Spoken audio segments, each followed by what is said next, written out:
two-time Daytona 500 champion Jeff Gordon. I'm pleased to welcome all of you to Daytona International Speedway, the world's first motorsports stage. Nearly 60 years ago, small town Hunter in the Daytona International dreamed of creating a racetrack that was bigger, faster, more exciting than any before. In the ensuing decades, his belief in big dreams transformed Daytona International Speedway into the world's center of racing. Synonymous with names like Eddie, Earnhardt, and Allison, Daytona International Speedway has captured the imaginations of the millions who have set foot on these hallowed grounds. Now, Bill France's dream has taken yet another step forward with the reimagination of this American icon, blending the modern amenities that today's sports fans demand with the heritage that race fans expect of Daytona. As 2016 saw the closest finish in the history of the Great American Race, we not only conjured memories of Johnny Beauchamp and Lee Petty's three-wide photo finish in the inaugural 1959 Daytona 500, but reminded race fans everywhere that a reimagined race experience can't change the core of what Bill France envisioned decades ago. Welcome to the World Center of Racing. Okay, we're headed for our new Turn 1 tunnel. Now, I don't know how many people know that back in 2004, Mother Nature was nice enough to grace this Central Florida area with 4 different hurricanes. 3 of those hurricanes decided they were going to go right through our infield here. So all of our stuff in our infield is pretty much brand new since 2004. Actually, that became a benefit to me because all the old fencing is gone, all the old buildings are gone, made it more wide open. And we also created what's called the fan zone. The fan zone is where, for an extra cost, you buy a wristband, you can go over here into the fan zone, and you're about guaranteed to meet drivers, owners, crew chiefs. You get right close to the pit area. You'll see that when we get in here. We also built this new Turn 1 tunnel. This way, the bigger cars and trucks and everything can come and go as they please during a race. Prior to this, you actually could only walk in and out through the Turn 4 tunnel or use this with a small car. The bigger vehicles were stuck. And the engineers did a pretty good job on this. Because this tunnel, everybody tells me, kind of feels like a little roller coaster ride. So if you get that urge to throw your hands in the air, shake them around like you don't care, you're a little loud.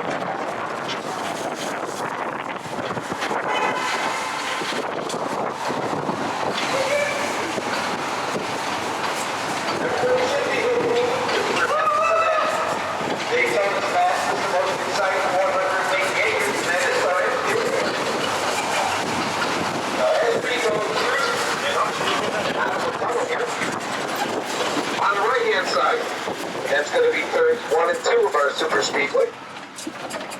Turns 1 and 2 here are exactly the same as turns 3 and 4, so you got to study them close because you will see up close turns 3 and 4. Off to the left or driver's side, you see the west end of our infield road course. That infield road course consists of 2 180-degree turns at each end. The outside one's going to be used here this week coming up with the Rolex people. It's also used by the motorcycle during bike week. The inside 180-degree turn is used by the go-karts here in December, and I'll explain about those go-karts. There's some cuckoo people that race those, man.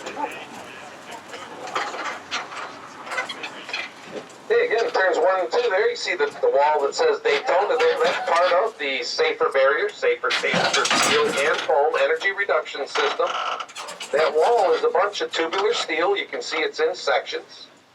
And what it is, it's mounted to a set of springs, so when a car hits it, that wall will give a little bit, compress those styrofoam pyramids that are in between the two walls, and absorb most of the energy from an accident. It'll still tear up a car pretty good at over 200 miles an hour, but at least the drivers more now than they used to can get out and walk away, and that's the most important part, is the safety of the driver. Now, turns 1 and 2 from the end of turn 1 to the exit of turn 2 is 3,200 feet. And at the exit of turn 2, it hooks right on to our super stretch or back stretch as it's called. Back stretch is 3,000 feet in length and only banked at 3 degrees. It's not banked for any speed or anything, it's just banked feet. case it rains, helps us dry the track from water runoff. Now, if anybody's got a hand out, I recommend you turn it backwards or sit on it, because we're going to get right here on the backstretch and get up on the track. And when I hit a blistering 18 miles an hour, I don't want your hats to go flying anywhere. If your hat should fly off, don't worry. I'll give a call back to the office there and get you out here with a van to pick it up.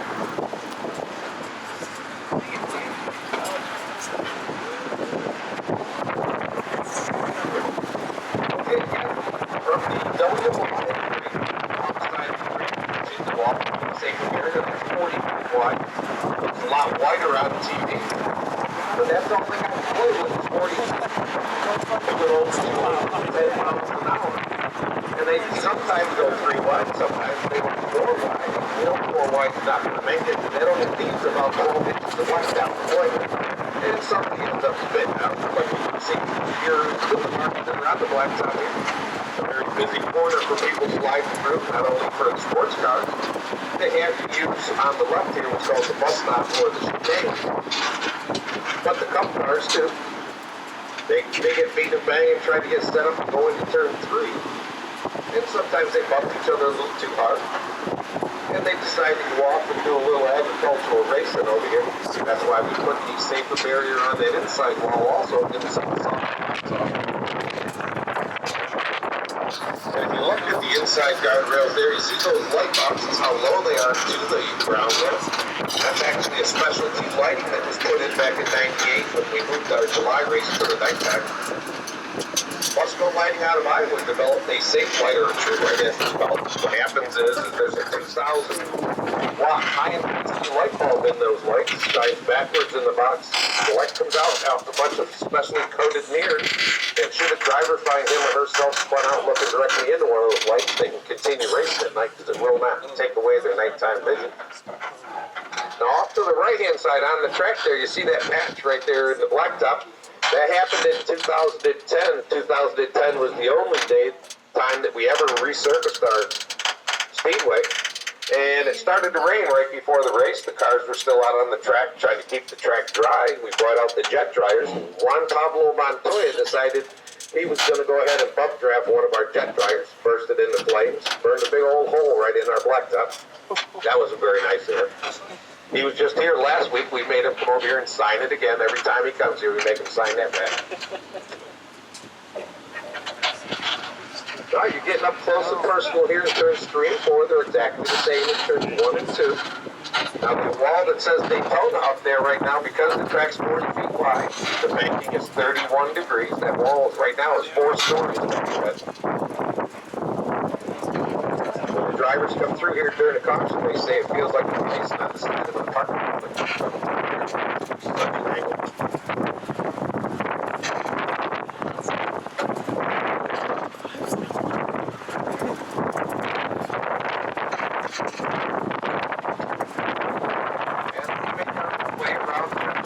Coming into turn 2 right now.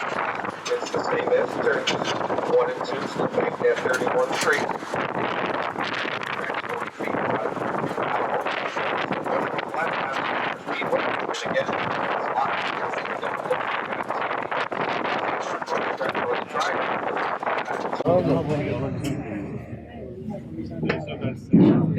Okay, so that's our start-finish line, and again, it may look flat on TV, but now you're an expert, and you can tell people as they watch the race on TV that it's not flat, you know for sure.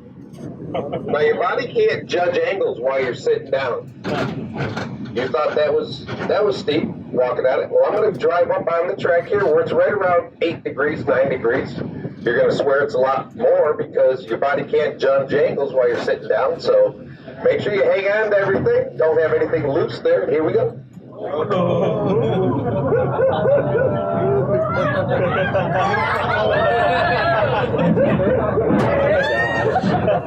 is awesome.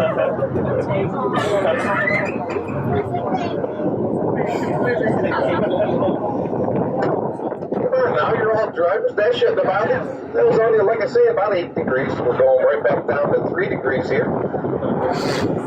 But that's what they put up with every caution. That's why they don't like the cautions here. Racing, it's a lot different because the G-forces take over, and it just feels like somebody's trying to push them down in their seats as hard as they can.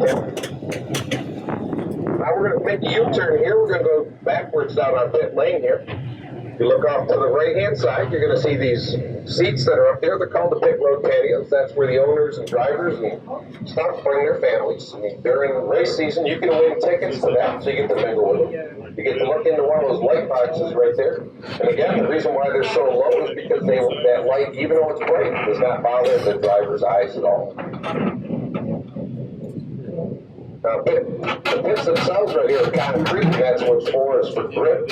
See the tents that are up.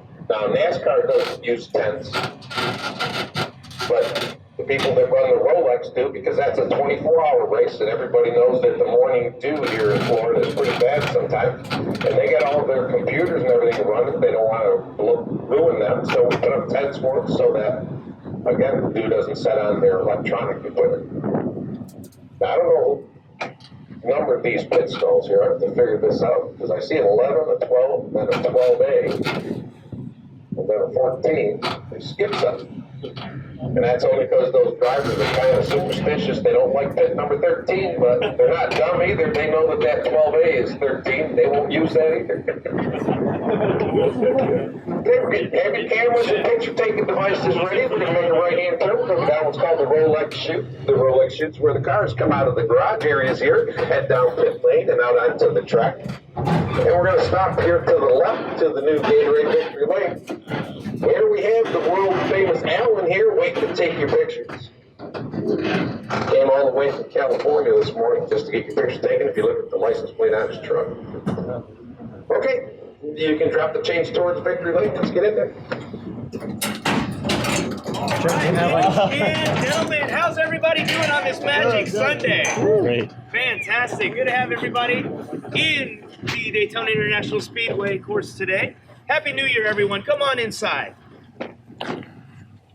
All right, ladies and gentlemen, let me introduce to you to our world-famous Daytona International Speedway's Gatorade Victory Lane. Now, folks, this is where all of our champions celebrate. So, much like each and every one of you individuals, once you guys cross that magical archway right there in front of you, each and every one of you will be a part of that champion family right here and feel that champion energy. So, everyone, can I get a woohoo? Woo! I love it. Great job, everyone. All right, at this point in time, if you may form a single file line, please. So first person come over here, right here in the flag, right here. Follow everyone right behind him, okay? All right, this handsome man right there. Baby, please stick with your families and have a cell phone ready. I'll be taking your pictures in front of our stage today. Yes, so we're gonna take a picture right from the wall, okay? That's for your safety. All right, here we go, guys. Follow the person right in front of you. Gatorade downtown? What we're doing right now is breaking through this No, I don't think we don't. barrier right there that you guys will pass. All right? Don't be afraid, guys. If you feel a tingling sensation, that means the pure raw energy that all of our fantastic winning drivers have. Got some bad Monster Energy drink or something.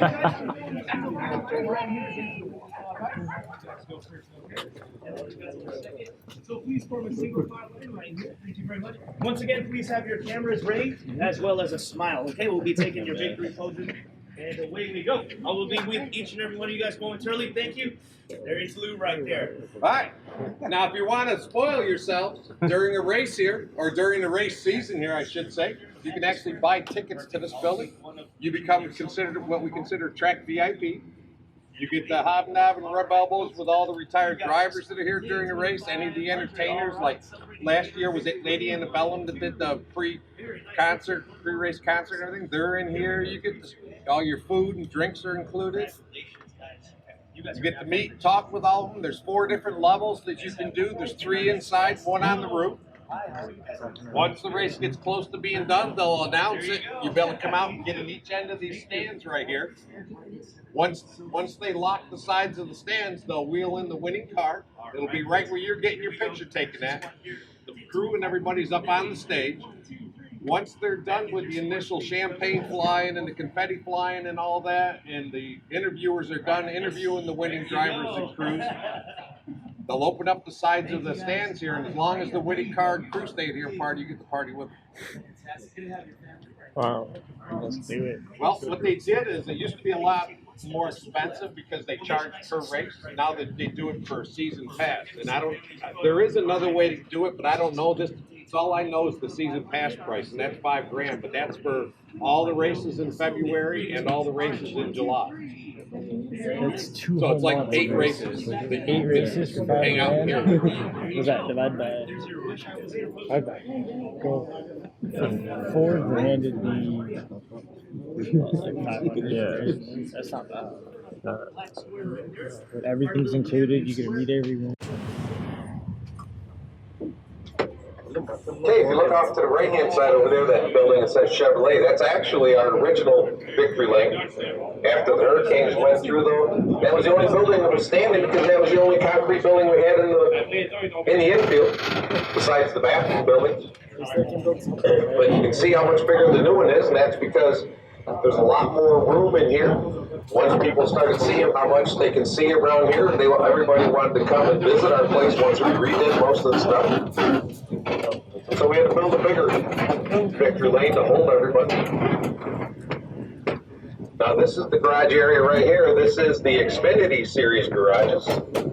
This is the level just below the top level in NASCAR. Doesn't make it any less interesting, but this is where they bring in those nice pretty haulers. They park them here, take the cars out, use the garages to work on their cars and get ready to race. Now, if you look off to the right-hand side as you make a left-hand turn, you'll see the east end of our infield road course, called the International Horseshoe Loop.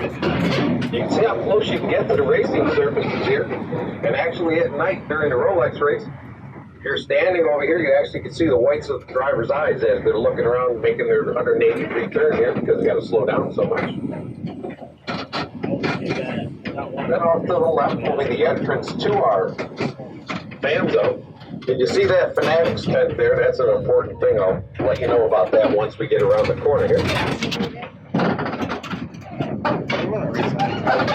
Also off to the right-hand side here, the camping area here. This is where the owners and drivers bring in their $1 million and $2 million motorhomes. They'll set them up here during 2 weeks in February or 1 week in July. And also coming up here with the Rolex, of course, there's so many cars out here that's not big enough. They're camping all over the place. But these are the Cup Car garages. They don't look like much on this side. Wait till we get around the other side. Wait till you see the fan zone and the media center. So once I come to a stop, you can drop the change towards the garages here, and we'll get out and get inside and see what that's all about. So you go ahead and drop the change.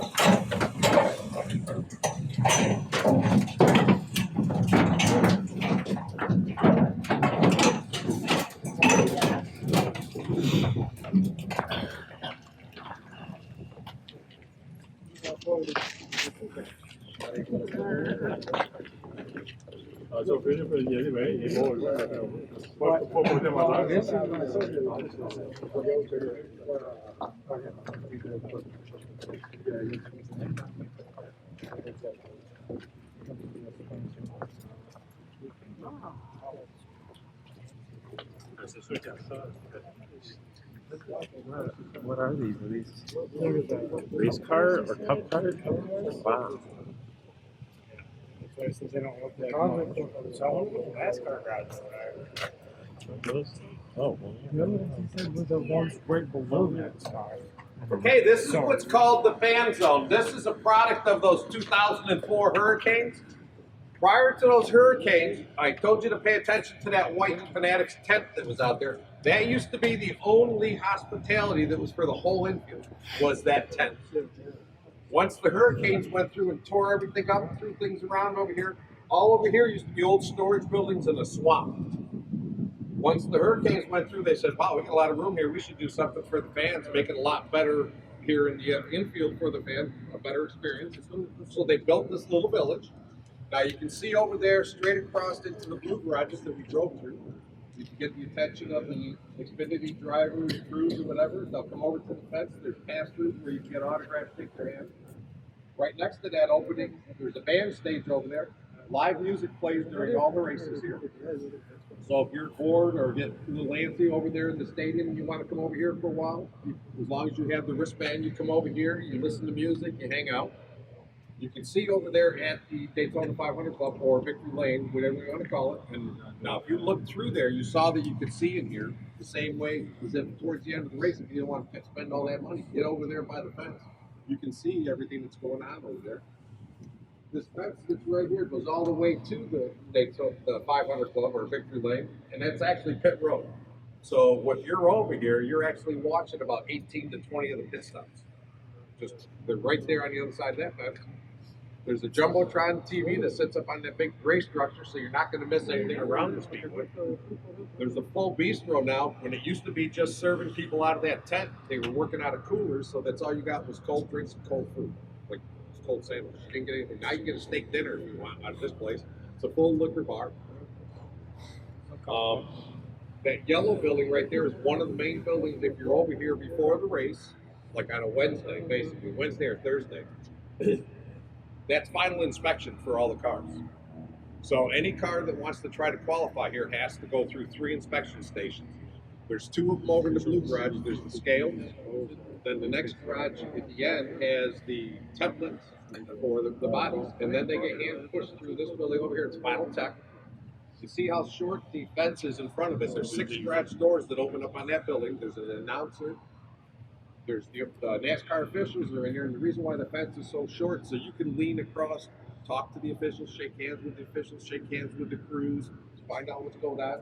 The nice part about that building is the owners, drivers, and crew chiefs cannot go through that building with their cars. So as you're standing there watching the cars go through, and there's a red light in there, it looks like a street light. You'll see it green as the cars go through, but if all of a sudden, if one starts taking their time, they'll turn it to yellow. And then if it fails, it'll be red. And then you'll know where the driver is, their owners, because they're standing right with you. But then all of a sudden, they'll just be mad. Want to know why their car failed. So they can't hide from you. So, and most of the time, like Joe Gibbs, everybody sees him on TV, or Mr. Hendricks, and they're all standing right there with you. So you shake their hand, take pictures with them, talk to them, find out what they want. They know you're going to do it. These are the Cup car garages. And they see what they did is they built it like a horseshoe all the way around the side of the van. They put windows in each of the bays so that if you just walk around trying to find your favorite team, you can bait on the glass and everything, try to get the attention of the drivers and crew and everything. They'll come over and underneath each of the windows there's pass-throughs. So if they come to the window, you can shake their hands like that. Hand them your camera, they'll take pictures of inside their garage areas for you and let you know what it all looks like. Now, if you want to get an autograph, like a hat, shirt, small child, leg, arm, whatever will fit in that hole there, they'll sign. But it's a lot of fun over here because they do that. They mess with you. They'll hang flags out there and stuff. Try to have you grab it, or they'll pass out to kids little toys or something. So they really do stay involved. Around the top of the garages, there's a walkway that goes all the way around the top of the garage. So if you're here during qualifying, like I say, practice day, whatever, you get up there and watch it. You can get up there and watch the race. Now, the first 12 garages here, we've made it very hard for the owners and drivers to get back to the campsite. That's why I like showing them where they camp first. Because these garages here, if they were to walk all the way around to get to their campsite, it's going to be over a quarter of a mile. And they don't want to do that. It's a lot easier for them to come right through the gate when we hit Stairwell there and walk right across here and go back to their motorhomes. So again, you're going to run into people constantly, drivers, owners. So if you're not meeting people, getting autographs and good pictures and stuff, you're doing something wrong. Behind us is the World Media Center. This is where everything gets broadcasted out of during the race. All the post interviews, pre-interviews, the drivers, the teams, and all that stuff gets done here. Excuse me, the opening. Acts and entertainers all get interviewed here. So again, if you start seeing the congregation starting to grow over here, you know something's going on. Just walk your way through and see what's going on, get pictures, stuff like that. Out front of the building here, where we passed where that tent was, that's where the drivers' meeting was. 2 hours prior to every NASCAR race, they have to attend a mandatory meeting. That's where it is out there. The nice part is, once you see everybody gathering out there, if you want to get good pictures of their families, their dogs, cats, or whatever, that's where you're going to see the whole family, because that's where they're all waiting to go into the meeting room and stuff over there. When they do the drivers' announcements or introductions, they walk right through the fan zone here, head to this side of the fan zone, go through gate, we call it gate 506, and then they go out onto Pick Road and then up onto the stage where they go up and get introduced to. So again, you're going to see every one of them on race day walk right through here. So you can't really miss, I mean, it's very hard to miss anything that goes on here. Any questions? We're going to go in the media center right now, again, where there's another photographer. There's restrooms in there, because I know as soon as we hit the warm weather, a lot of people will. Yes. When is the best time? President of Daytona International Speedway, and welcome to the world's only motorsports stadium. Back in the late 1950s, Bill Prince Sr. imagined something spectacular, and what rose from that imagination was the Daytona International Speedway. This racetrack has produced legendary winners such as Petty, Yarborough, Pearson, Townsend, and Earnhardt. But the World Center of Racing just isn't about stock cars. Sports cars, motorcycles, and go-karts all host their biggest events right here at the Daytona International Speedway. You're here in the Infield Media Center, where journalists from around the globe gather to cover the events here at the Speedway. You're about to hear from some of the great drivers that have come into this room and explain to reporters what it means to win the Daytona 500, NASCAR's biggest and most prestigious race. In addition, you're going to hear from some of the celebrities that have witnessed the Daytona 500 in person as a participant in the pre-race ceremony. Thank you for spending your day with us, and enjoy the rest of your visit to the Daytona International Speedway. Dale Earnhardt Jr., driver of number 88 National Guard Chevrolet. What's it feel like to win the Daytona 500? Man, it feels incredible. You know, you just, I was lucky enough to win this race in 2004, and it's the greatest feeling you can have as a driver. It's the pinnacle of my career for sure. You know, I haven't got a championship yet, and so this is obviously the biggest win for myself. This place will challenge every emotion. And every day you wake up and you're here for Speed Weeks, you have a full tank of optimism each and every day. I'm still just blown away by the amount of effort that it takes to win one of these races, let alone the Daytona 500. This is very special. First thing I learned schooling in there, I know I did was high, so I went to school, University of Texas in Austin. We put 90,000 people in the seats on Saturday, and I get here and find out quickly I'll double that. This is truly an honor.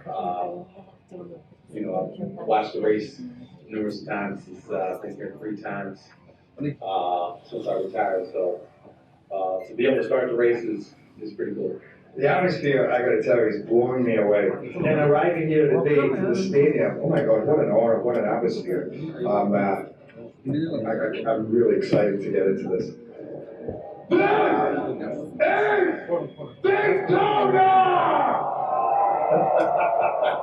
always forget he's like Scottish or Irish because he is the inherited. And now I really need your help. And the big line. Drivers, start your engine! Drivers, start your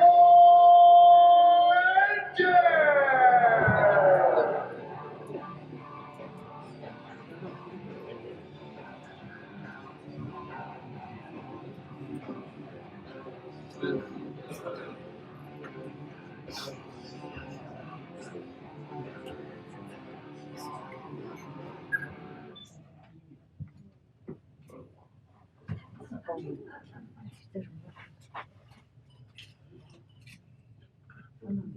See all that nice grass out there by the start finish line? We had that nice emblem on it.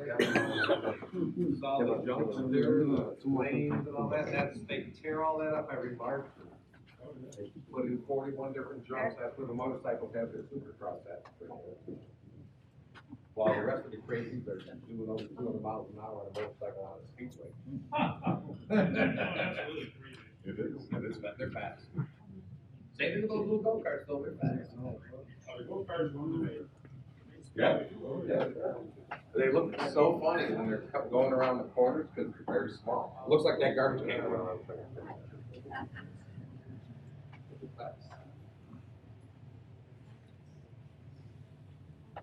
Now, how many people got their pictures taken already? You got the urge to drink Mountain Dew? You get the urge to drink Mountain Dew? If one of those chairs, if those are still from the Daytona 500, one of those chairs, Dale Earnhardt Jr. did to me.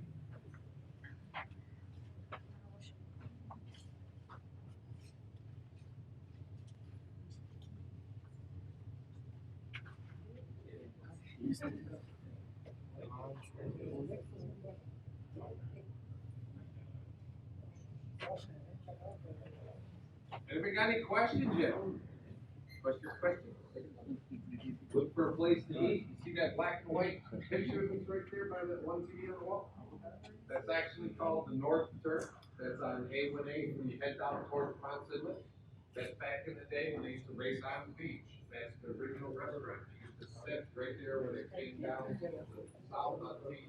Make the turn, you go back up on the blacktop, you race back towards the white house. That restaurant's still there today. It's on the North Turf. Got all kinds of memorabilia and all around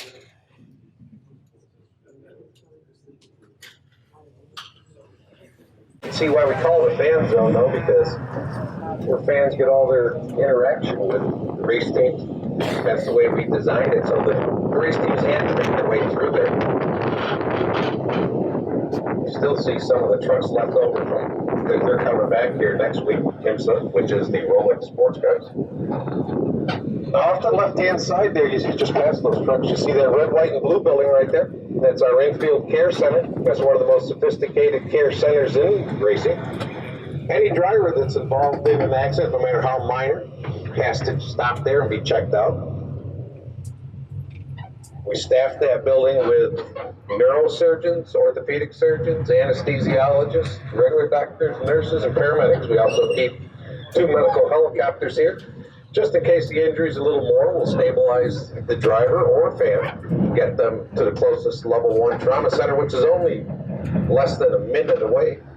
Now, I mentioned the fans use it too because in our infield here, there's over 1,000 campsites.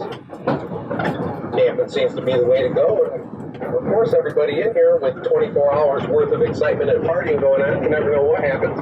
And that building over there, that medical center, actually is accredited for 12 new race fans coming into this world. I don't know if that camping had anything to do with it or not. Yes, we've had a small baby born in there.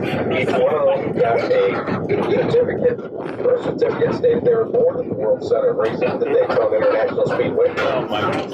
And anytime should he or she grow up and want to come back to see a race or whatever they want to do here at the Speedway, as long as they produce that certificate, they can come to any races they like for free. I'm personally going to make that happen. Now this area over here, you see that with the blacktop and everything, this just about 2 weeks ago, it was all grass, but they decided they'd make it blacktop. It's for the vendors and everything for the Rolex. This is where they'll set up the Ferris wheel merry-go-rounds. They'll have all kinds of exhibits going on over here and stuff to keep everybody busy for 24 hours. Off to the left, you can see that body of water that's over there. That's a 29-acre man-made lake right now. It used to be over 50 acres, but that's where Big Bill got the dirt to build the banking here to the Speedway. They call it Lake Lloyd because it's Saxton Lloyd. He was a car dealer here, also a good friend of Mr. France. And what happened was, towards the end of the build, Mr. France ran out of money. The bank wouldn't loan him any more money. So he had to have someone co-sign for some of the loans for him. So he asked his good buddy, Mr. Lloyd, and he said, yeah.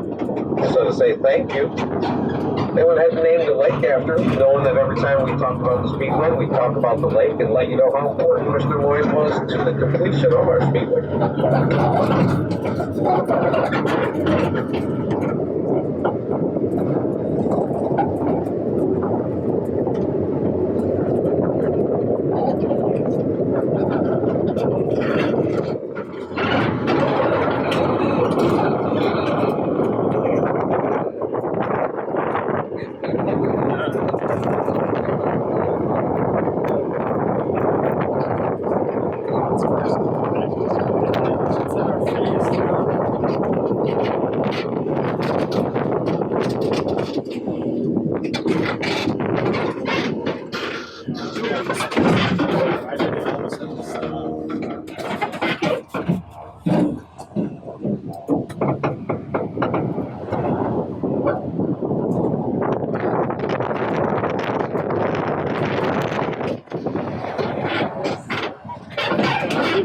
freezing.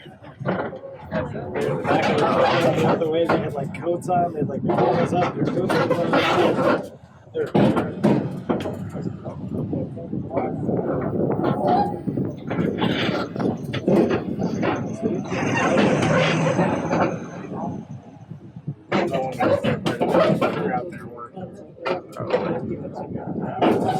Okay, now I mentioned that the first race was held here in 1959. Actually, that became our first contested race.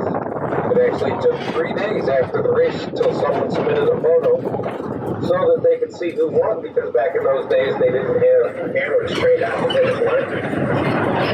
And the reproduction of that photo will be the last picture on the left-hand side before we come out of the road. You're going to see 3 cars. The car that was closest to the finish line, actually, we go to the left out. The car in the middle was Lee Petty, the number 42. And the car closest to us was the number 73 of Johnny Bochamp.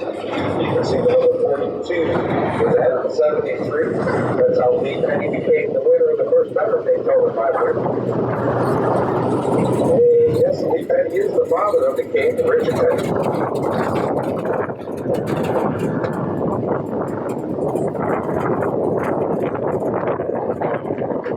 Okay, over here, this is our west lot. This is where there's another 700 plus campsites. It's also one of our staging areas for the race car teams. You can see the trucks way down there to the right, getting ready, where they want to come into the track and start making a lot of noise. We'll start letting them in until later tonight.